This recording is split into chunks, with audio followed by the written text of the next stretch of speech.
नमस्कार दोस्तों, मैं गौरव स्वागत करता हूं एक बार फिर से आप सबका आपके अपने परिवार स्वाध्याय सीढ़ी में। आशा करता हूं कि आप लोग बहुत अच्छे होंगे और अच्छे से अपनी पढ़ाई कर रहे होंगे। मैं कितने दिन से क्लास नहीं ले रहा था दोस्तों, क्योंकि मैंने आप लोगों से वादा किया था कि मैं क्लास डिजिटल बोर्ड से लूँगा और मैंने अपना वादा पूरा कर दिया है। आपके अपने परिवार में डिजिटल बोर्ड आ चुका है।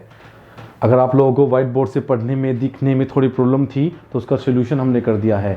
हमें थोड़ी प्रॉब्लम हो रही है क्योंकि व्हाइट बोर्ड पे तो हमने कितनी बार लिखा है, लेकिन डिजिटल बोर्ड पे पहली बार क्लास देना थोड़ा सा हाथ नहीं चलता अच्छे से। तो आप लोग कोऑपरेट करोगे, आशा करते हैं हम लोग कि आप लोग कोऑपरेट करोगे। और जो आप लोगों को 2-3 दिन कुछ प्रॉब्लम रही हो या फिर जैसे भी, आज से आपकी क्लास रेगुलर चलेगी। कोशिश करेंगे आपके लिए एक क्लास थ्योरी की हो, एक क्लास क्वेश्चन आंसर की हो। ऐसा नहीं है कि मैंने आज ही क्लास ली है, मैंने कल ही क्लास ले ली थी, लेकिन दिक्कत ये थी कि जब मैंने पूरी क्लास ख़त्म कर ली और मैं अपलोड करने के लिए गया तो मैंने देखा कि उस क्लास में मैं माइक ऑन करना ही भूल गया था। पूरी क्लास मैंने माइक ऑफ करके ही दी थी। तो आज हम शुरू करते हैं। हमारा जो टॉपिक चला हुआ था वो चला हुआ था भाषा। क्या चला हुआ था? भाषा। सॉरी, हमारा जो टॉपिक चला हुआ था, क्योंकि पेन भी रेड और ब्लैक हो रखा है और ब्लैक पे ब्लैक तो दिखाई नहीं देगा। और वैसे भी किसी दोस्त की इच्छा थी, कोई स्टूडेंट चाहता था कि ब्लैक पे वाइट से पढ़ाइए, तो ये ब्लैक हो गया और ब्लैक से हम वाइट पे। आज मैंने वो इच्छा भी पूरी कर दी है कि हम ब्लैक पे ही शुरू कर रहे हैं और वाइट पेन से ही शुरू कर रहे हैं। हमने अपना वादा पूरा किया। अब आप लोगों का नंबर है। अगर आप लोगों को लगता है कि अच्छा पढ़ाया जा रहा है और आप लोगों की समझ में भी आ रहा है तो आप लोग सपोर्ट करिए, जितना हो सकता है ज़्यादा से ज़्यादा शेयर करिए। अगर आप लोग चैनल पर नए हैं तो सब्सक्राइब करिए और बेल आइकन को दबा लीजिए। सब्सक्राइब करिए, लाइक करिए। अगर आप लोग ऐसा करोगे तो थोड़ा मोटिवेशन मिलता है, आपके लाइक करने से हमें मोटिवेशन मिलता है। अगर आपका परिवार बड़ा होता है तो अच्छा लगता है, तो ज़्यादा से ज़्यादा शेयर करिए। शुरू करते हैं। हमारा जो टॉपिक चला हुआ था वो चला हुआ था भाषा। क्या चला था? भाषा और भाषा का विकास। और भाषा का विकास, या हम कह सकते हैं भाषा का विकास, या हम कह सकते हैं कि हमारा जो टॉपिक चला हुआ था भाषा और हिंदी का विकास। क्या? भाषा और हिंदी का विकास। भाषा और हिंदी का विकास। अभी दिक्कत ये है कि अभी चलाना नहीं आता है हिंदी का विकास। कोशिश तो कई बार कर ली है, कोशिश तो कई बार कर चुके हैं कि कोई दिक्कत ना हो, चलाने की कोशिश भी की है, लेकिन वही है। देखिए, अभी यही प्रॉब्लम है कि हम लोगों से ये अच्छे से नहीं चलाया जा रहा है। पर आप लोग थोड़ा साथ दोगे तो थोड़ा सा हम लोग भी कोशिश करते रहेंगे और सब कुछ बेस्ट हो जाएगा। आप लोग साथ दोगे, कुछ हम कोशिश करेंगे, तो जितना हो सकता है बेस्ट होगा। एक बात और, अब आप लोगों के हाथ में है। डिजिटल बोर्ड लाना हमारे हाथ में था, हम लेके आए। अब और सब्जेक्ट के टीचर लाना आप लोगों के हाथ में है। जितना ज़्यादा आप सपोर्ट करोगे उतनी जल्दी टीचर्स आएंगे और सब कुछ यूट्यूब पे चलेगा, फ्री चलेगा। कोई आप लोगों से पैसा नहीं लिया जाएगा। बस आप लोग सपोर्ट करिए, सपोर्ट करोगे, जितना ज़्यादा आप लोग सपोर्ट करोगे उतनी जल्दी हम टीचर ला सकते हैं। ठीक है? तो भाषा और हिंदी का विकास। भाषा और हिंदी का विकास। आप कोई भी मान लीजिए, क्योंकि हमने भाषा के बारे में भी अच्छे से पढ़ा था और हमने हिंदी के बारे में भी अच्छे से पढ़ा था। आज जो हमारी क्लास होगी, मैं कोशिश करूंगा कि ये आज की लास्ट क्लास हो हमारी। ठीक है? उसके बाद क्वेश्चन आंसर, उसके बाद वर्णमाला को हम शुरू कर लेंगे। क्या करेंगे? वर्णमाला को हम लोग शुरू कर लेंगे। मैं आज भी देख लेता हूँ कि माइक ऑन है या आज भी ऑफ ही है। कहीं ऐसा ना हो कि माइक ऑफ ही है और फिर से मुझे दोबारा से क्लास बनानी पड़े। चलो, ठीक है। तो आज हम इस टॉपिक को लास्ट करना चाहेंगे क्योंकि अब तक हमने इसकी 5 क्लास ले ली है और आज ये 6ठी क्लास होगी और कोशिश करेंगे कि आज इसको लास्ट कर दें। ठीक है? अच्छे से हमने पढ़ाई की है और आप और अच्छे से होगी। ठीक है? और जल्दी आप लोगों को पीडीएफ भी मिलने लगेगी। तो शुरू करते हैं। आज का हमारा टॉपिक होगा हिंदी भारत की राजभाषा कैसे बनी। हमारा जो टॉपिक होगा वो होगा कि हिंदी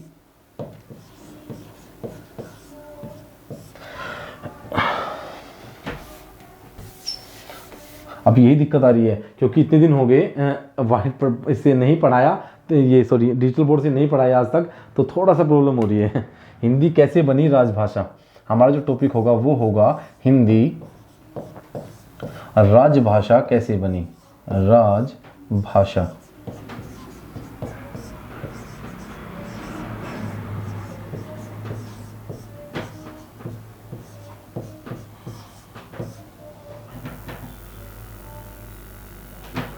हिंदी राजभाषा कैसे बनी। ठीक है, हमारा टॉपिक होगा हिंदी राजभाषा कैसे बनी। कुछ समझाता हूँ, समझने की कोशिश करना। अब मैं सबसे पहले हम देखते हैं कि राजभाषा क्या है, कि राजभाषा जो नाम आ रहा है ये राजभाषा है क्या, राजभाषा क्या है। तो हम देखते हैं राजभाषा। मुझे लगता है जिस स्पीड से हम लोग पढ़ा रहे हैं उस स्पीड से एक क्लास और होगी, क्योंकि थोड़ी सी आदत नहीं है इस पर पढ़ाने की, तो इसलिए एक क्लास शायद और होगी इसकी। राजभाषा, राजभाषा का अर्थ क्या है। राजभाषा का अर्थ है सरकारी कामकाज की भाषा। क्या, राजभाषा, जिसके नाम से ही पता चल रहा है कि राजभाषा, अर्थात राजभाषा का अर्थ है सरकारी कामकाज की भाषा, जिसमें सरकारी कामकाज सारे राजभाषा के अंतर्गत ही होते हैं। जैसे आप लोग अगर तहसील में जाओगे तो आपको क्या मिलेगा, आपको जितने भी दस्तावेज मिलेंगे वो हिंदी या फिर इंग्लिश में मिलेंगे, क्योंकि भारत की दो राजभाषा है, हिंदी और इंग्लिश। तो आपके जितने भी दस्तावेज मिलते हैं वो सारे कहीं में मिलते हैं, हिंदी में या इंग्लिश में मिलते हैं। ऐसा नहीं है कि आपको उर्दू में मिल जाएंगे या फिर अन्य किसी भाषा में मिलेंगे। ठीक है, लेकिन आपको अगर आप हाई कोर्ट, सुप्रीम कोर्ट या आप कहीं भी जाते हो तो हिंदी या फिर इंग्लिश में ही आपको दस्तावेज मिलते हैं। तो राजभाषा किसे कहते हैं। राजभाषा का अर्थ होता है राजकाज की भाषा, अर्थात वह भाषा जो सरकारी कामकाज में प्रयोग की जाती है, या हम कह सकते हैं कि सरकारी कामकाज की भाषा। ठीक है, कि इस राजभाषा किसे कहते हैं, राजकाज की भाषा, राजकाज की भाषा। थोड़ा सा कोऑपरेट करना, क्योंकि डिजिटल बोर्ड में पढ़ा रहे हैं, थोड़ी सी ऐसा लग रहा है जैसे कुछ अलग ही लिख रहे हैं। तो सरकारी राजभाषा का अर्थ होता है राजकाज की भाषा। सारे सरकारी काम राजभाषा में ही होते हैं। सारे सरकारी काम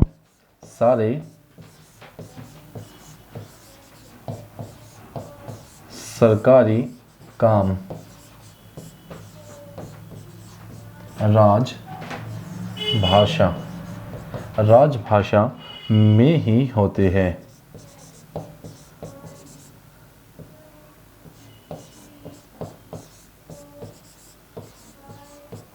ठीक है, या हम कह सकते हैं, अगर इसकी कोई और डेफिनेशन हम देखना चाहे तो होगी शासन के द्वारा प्रयोग में लाई जाने वाली भाषा। शासन के द्वारा प्रयोग में लाई जाने वाली भाषा क्या कहला, शासन के द्वारा प्रयोग में लाई जाने वाली भाषा क्या कहलाती है, राजभाषा कहलाती है। या हम लिख सकते हैं कि शासन के द्वारा प्रयोग में लाई जाने वाली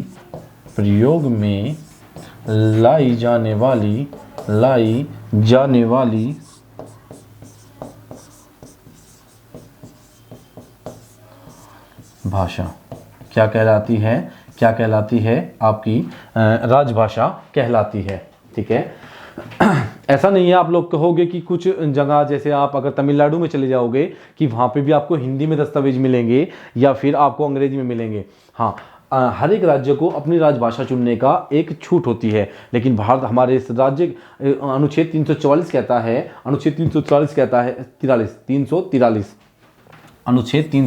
कहता है कि संघ की राजभाषा हिंदी व लिपि देवनागरी होगी। लेकिन उसी प्रकार अनुच्छेद 345 छूट भी देता है कि क्या कहता है कि कोई भी राज्य अपनी राजभाषा को चुन सकता है, एक या एक से अधिक राजभाषा रख सकता है, या फिर वो हिंदी को भी अपनी राजभाषा बना सकता है। ठीक है, तो हमने देखा कि राजभाषा क्या होती है, वह भाषा जिसे सरकारी कामकाज में प्रयोग किया जाता है, या सरकारी दस्तावेज जिस भाषा में लिखे होते हैं उसे क्या कहते हैं, वह राजभाषा होती है। ठीक है, तो अब हम देखेंगे कि हिंदी हमारी राजभाषा कैसे बनी। ठीक है, अब हम देखेंगे कि हिंदी हमारी राजभाषा कैसे बनी। ठीक है, ब्लैक ही रखते हैं। हिंदी हमारी राजभाषा कैसे बनी, यहाँ पे भी ब्लैक ही है पेन, तो इसे वाइट कर लेते हैं। ठीक है, हिंदी हमारी राजभाषा कैसे बनी, अब हम ये देखते हैं। मुझे लग रहा है कुछ ज़्यादा ही बड़ा हो गया ये, चलो लिखते हैं। हाँ, दो ये वाइट पे वाइट तो चलेगा नहीं, तो इसे कैसा करते हैं, इसे रेड कर लेते हैं। ठीक है, तो हम देखते हैं कि हिंदी हमारी राजभाषा कैसे बनी। हिंदी राजभाषा कैसे बनी? राजभाषा।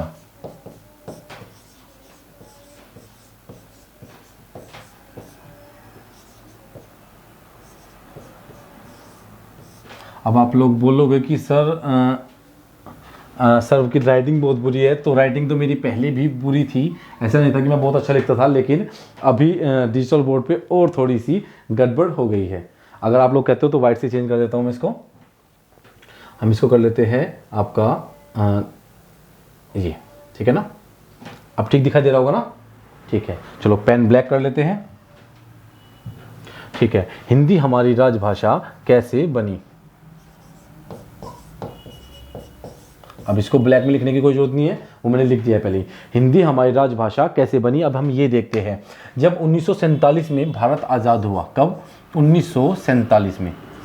ये तो सबको पता है ना कि 1947 में जब भारत आज़ाद हुआ तो भारत के सामने एक सवाल उत्पन्न हुआ कि भारत अपनी राजभाषा किसे बनाए। अब ये ऐसा क्यों था? क्योंकि भारत में बहुत सारी भाषाएं बोली जाती थी और बहुत सारी बोलियां भी बोली जाती थी, ठीक है ना? जब 1947 में भारत आज़ाद हुआ तो सबसे बड़ा सवाल था राजभाषा का। किसका था? राजभाषा का एक सबसे बड़ा सवाल भारत के सामने आया कि भारत अपनी राजभाषा किसे चुनेगा। क्योंकि भारत में बोली जाने वाली भाषाएं बहुत सारी हैं, अलग राज्य में अलग, यहाँ तक कि एक राज्य के अंदर जिले वाइज भी, गाँव में जिले वाइज भी भाषाएं बदल जाती है। तो भारत में सबसे बड़ी जो सवाल उत्पन्न हुआ ये हुआ कि भारत अपनी राजभाषा किसे बनाए? हिंदी को बनाए, तमिल को बनाए, या कन्नड़ को बनाए, मलयालम को बनाए, अन्य जो भी भाषाएं थी। भारत में बहुत सारी भाषा और बहुत सारी बोली है। अब इसका सोल्यूशन करने के लिए हमारे जो जानकार थे, जो हमारे संविधान लिखने वाले थे, उन्होंने इसका सोल्यूशन क्या किया? उन्होंने इसके लिए हिंदी और अंग्रेजी को भारत की राजभाषा बना दिया गया। तो 1947 के बाद ये 1947 में नहीं था, उसके बाद हुआ था, लेकिन मैं लिख रहा हूं, ठीक है? वर्तमान में हिंदी व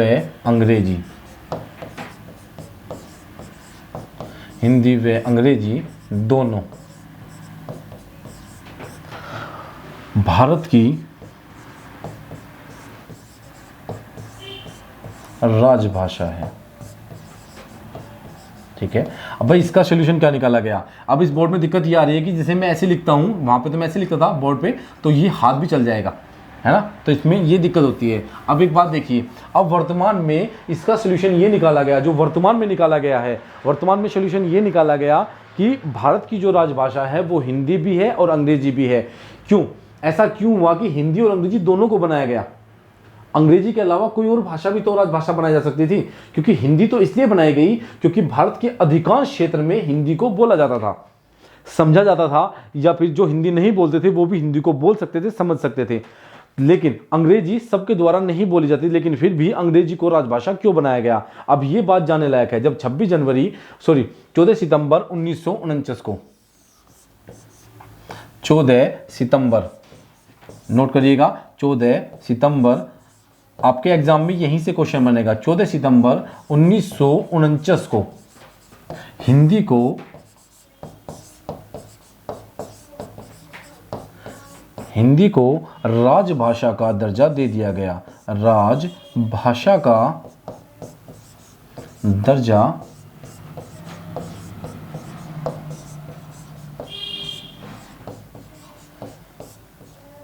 ठीक है, 14 सितंबर 1949 को। ये बात विशेष कर नोट करके लिख लीजिएगा, ठीक है? ये बात आप लोगों को नोट करके लिखनी है।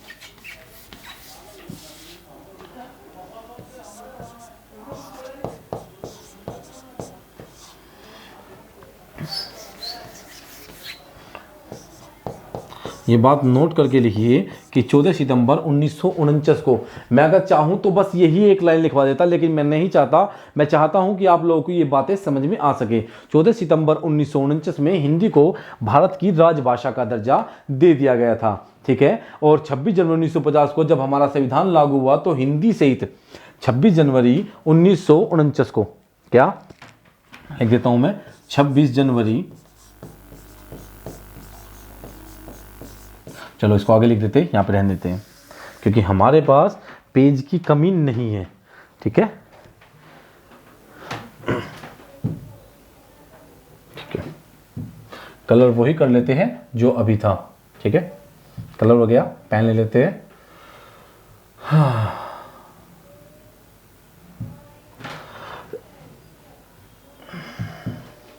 26 जनवरी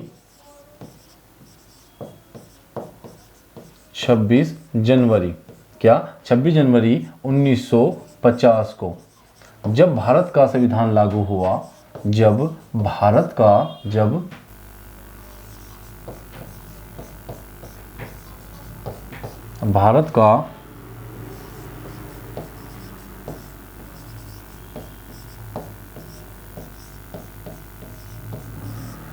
संविधान लागू हुआ,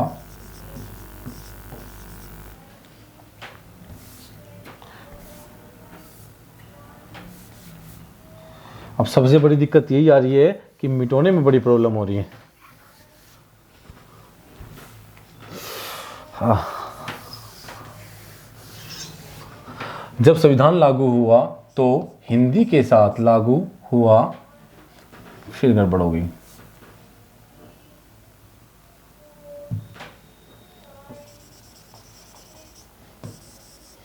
लागू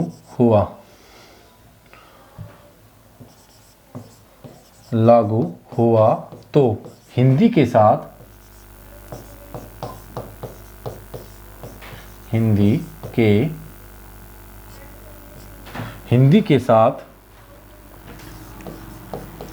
अन्य 14 भाषाओं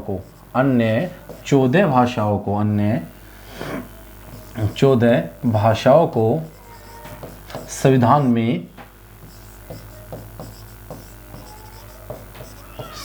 में स्थान दिया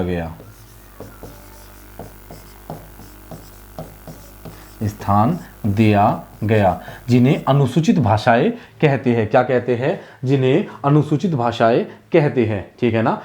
हिंदी के साथ साथ अन्य 14 भाषाओं को, जो वर्तमान में कितनी है? वर्तमान में 22 है। भाग 17 अनुसूची 8 और अनुच्छेद 343 से 351 तक। ठीक है ना, ये हम बाद में देखेंगे। 14 भाषाओं को भी संविधान में स्थान दिया गया। ठीक है ना, स्थान दे दिया गया। संविधान के मुताबिक जब संविधान में यह कहा गया था कि जो हिंदी है वो अपनाई गई, उसे राजभाषा का दर्जा कब मिला? 14 सितंबर 1949 को। कब? 14 सितंबर 1949 को क्या मिला? हिंदी को राजभाषा का दर्जा मिला। लेकिन लागू कब से होगी? हिंदी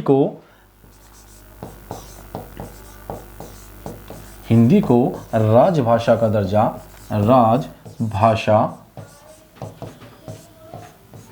राजभाषा का दर्जा 14 सितंबर 1949 को दिया गया। कब दिया गया? 14 सितंबर 1949 को दे दिया गया। ठीक है, 14 सितंबर 1949 को दिया गया था।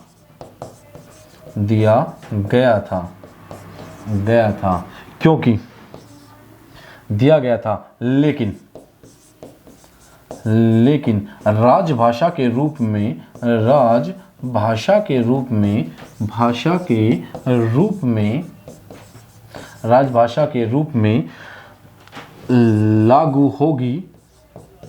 लागू होगी 1965 से। कब से? 26 जनवरी 1965 से। कब से? 26 जनवरी 1965 से। लागू कब से होगी? 26 जनवरी 1965 से। 26 जनवरी 1965 से। 26 जनवरी 1965 से लागू हो जाएगी। अब ऐसा क्यों किया गया? ऐसा करने के पीछे का भी तो कोई रीजन ही होगा ना भाई। ऐसा किया गया तो कोई रीजन होगा कि भाषा का दर्जा तो दिया गया कब? 1949 में। राजभाषा का दर्जा दिया गया 1949 में और लागू की गई 26 जनवरी 1965 को। ऐसा क्यों किया गया? इसके पीछे का रीजन ये था क्योंकि जब से भारत अंग्रेजों का गुलाम हुआ था, उसके समय से ही उसके साथ ही भारत में अंग्रेजी का एक विस्तार किया गया, अंग्रेजी को बढ़ावा दिया गया। इसलिए भारत के अधिकतर क्या सभी काम अंग्रेजी में होते थे। और एकदम से इतनी जल्दी से अंग्रेजी से हिंदी में सभी फाइलों को, सभी कामकाज को रूपांतरित नहीं किया जा सकता था। और इसीलिए हिंदी को ट्रायल बेस के रूप में रख दिया गया कि धीरे धीरे लोगों में इसका विकास होगा, लोग इसको समझेंगे और धीरे धीरे हिंदी को पूर्ण रूप से राजभाषा के रूप में लागू कर दिया जाएगा। लेकिन कब से? 26 जनवरी 1965 से। और यहीं से 26 जनवरी 1965 से ही अंग्रेजी को राज्य भाषा के रूप में जो कार्य कर रही थी उसको समाप्त कर दिया जाएगा। क्या कर दिया जाएगा? उसको समाप्त कर दिया जाएगा। ठीक है ना, ये इसका सबसे बड़ा रीजन था। और इसी के लिए क्या किया गया? इसी के लिए सरकार ने भाई 26 जनवरी 1965 से क्या लागू करनी थी? भाषा, राजभाषा को लागू कर देना था और अंग्रेजी को खत्म कर देना था राजभाषा के रूप से। लेकिन इसे आसानी से करने के लिए 1955 में, कब? 1955 से 1960 में राजभाषा आयोग का गठन किया गया सरकार के द्वारा। और राजभाषा आयोग का कार्य यह था कि वह यह बताएगी कि हिंदी का विकास कि वह अपनी रिपोर्ट पेश करेगी और हिंदी के विकास के संबंध में अपनी रिपोर्ट को 5 साल में पेश करेगी, 1955 से 1960। और आपको बता देता हूं मैं कि प्रथम राजभाषा आयोग थे बीजी खेर की अध्यक्षता में बनाया गया था। ठीक है, ये मैं आपको बाद में लिखवाऊंगा। अभी आप लोग समझिए इस बात को कि जब 14 सितंबर 1949 को यह कहा गया कि आज से हिंदी को राजभाषा के रूप में चुन लिया गया है, लेकिन लागू होगी 26 जनवरी 1965 से, 15 साल के बाद। क्योंकि संविधान लागू कब होता है? 1950 से, तो उससे 15 साल के बाद हिंदी को राजभाषा के रूप में लागू कर दिया जाएगा। क्या कर दिया जाएगा? राजभाषा के रूप में लागू कर दिया जाएगा। लेकिन अब इससे प्रॉब्लम क्या हुई? दक्षिण भारत में रहने वाले लोगों के मन में यह डर उत्पन्न हो गया कि अगर हिंदी को राजभाषा बना दिया जाएगा तो उत्तर बेल्ट, क्या जो आपकी नॉर्थ है, क्या यहां से दिखाई दे रहा होगा ना? ठीक है, जो आपका भारत का ये बीच हो गया। अगर मैं इसको भारत मान लेता हूं थोड़ी देर के लिए, क्योंकि मैप नहीं बनाना चाह रहा हूं अभी, ये भारत का नॉर्थ बेल्ट हो गई और ये दक्षिण बेल्ट है। ठीक है, तो जो नॉर्थ बेल्ट होती है ये सारी हिंदी बहुल्य क्षेत्र होते हैं, हिंदी को अच्छे से बोलते भी है और समझते भी है। लेकिन अगर मैं बात करता हूं दक्षिण बेल्ट की, तो दक्षिण बेल्ट की दिक्कत ये होती है कि दक्षिण बेल्ट में लोग इतनी आसानी से हिंदी को नहीं समझते, क्योंकि उनकी जो भाषा होती है वो किसी की कन्नड़, किसी की तमिल, किसी की अन्य भाषाएं होती है। क्या होती है? किसी की अन्य भाषाएं होती है। ठीक है, तो इसकी सॉल्यूशन के लिए क्या किया गया? दक्षिण भारत में, विशेषकर तमिलनाडु में, भाई जो, अगर मैं इसको भारत मान लेता हूं थोड़ी देर के लिए कि ये भारत हो गया। ठीक है, जो ये नॉर्थ बेल्ट होती है और ये जो दक्षिण बेल्ट है, जो दक्षिण वाला क्षेत्र है, ये हिंदी को अच्छे से नहीं बोल सकते, नहीं समझते, लेकिन ये वाले लोग हिंदी को समझते थे। तो जो दक्षिण वाले लोग थे ये सोचने लगे कि अगर हिंदी को राजभाषा के रूप में दर्जा दे दिया गया तो जो आपका उत्तर बेल्ट के लोग हैं, जो उत्तर भारत के लोग हैं, वो सभी क्या हो जाएंगे? वो सभी आगे निकल जाएंगे और भिन्न क्षेत्र में हम उनसे पीछे रह जाएंगे। क्या? हम उनसे पीछे रह जाएंगे। इसी के लिए आंदोलन हुआ, इसके लिए आंदोलन किया गया। दक्षिण भारत में राजभाषा का विरोध करने के लिए आंदोलन कर दिया गया। इसी के बीच, ठीक है, इसी के बीच राजभाषा आयोग,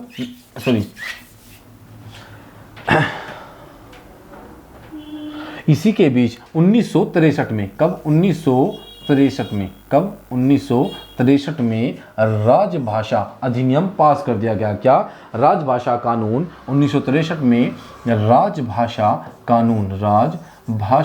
कानून पास कर दिया गया, पास कर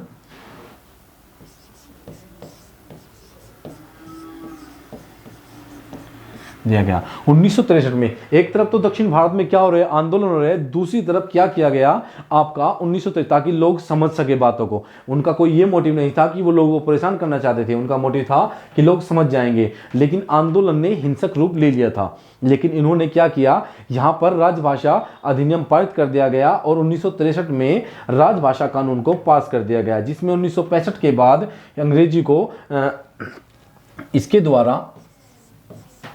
द्वारा इसके द्वारा तय किया गया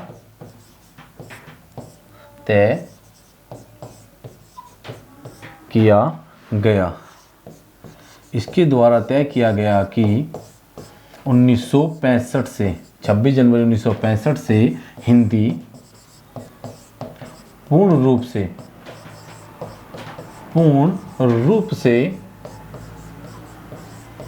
अंग्रेजी का स्थान ले लेगी।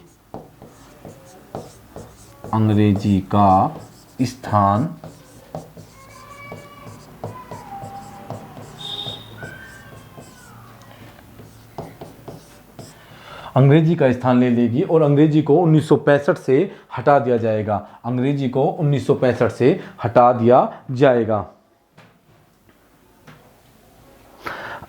जाएगा। लेकिन अब क्या हुआ, अब जो दक्षिण भारत में आंदोलन चल रहे थे उनको देखते हुए यह तय किया गया कि अंग्रेजी को हटाने का जो निर्णय है वो खत्म कर दिया जाएगा। क्या अंग्रेजी को, हालांकि हिंदी के विरोध में जो हिंदी का विरोध चल रहा था, ठीक है, इसी के कारण भाई दक्षिण भारत में विरोध चल रहा है और 1963 में क्या किया गया, राजभाषा कानून पास कर दिया गया। इसके द्वारा क्या हुआ था, पास होने का मतलब क्या था, पास होने का मतलब था कि जैसे ही यह पास होगा हिंदी 1965 से पूर्ण रूप से राजभाषा का दर्जा स्थान ले लेगी और उससे खत्म कर दिया जाएगा अंग्रेजी को। लेकिन विरोध को देखते हुए 1965 से हिंदी को पूर्ण रूप से अंग्रेजी का स्थान ले लेगी। लेकिन यहां पर संशोधन किया गया,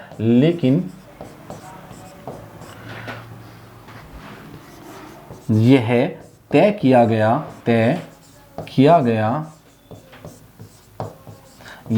किया गया कि अंग्रेजी पर लगने वाली पाबंदी, अंग्रेजी पर लगने वाली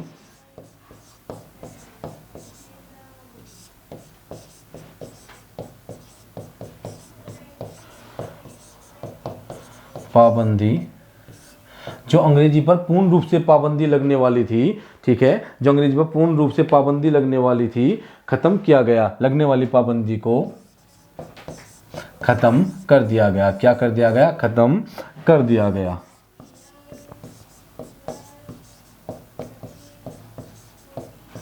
ठीक है, कि अंग्रेजी पर पूर्ण रूप से लगने वाली पाबंदी को खत्म कर देगा। इससे फायदा क्या हुआ, इससे जो दक्षिण भारत के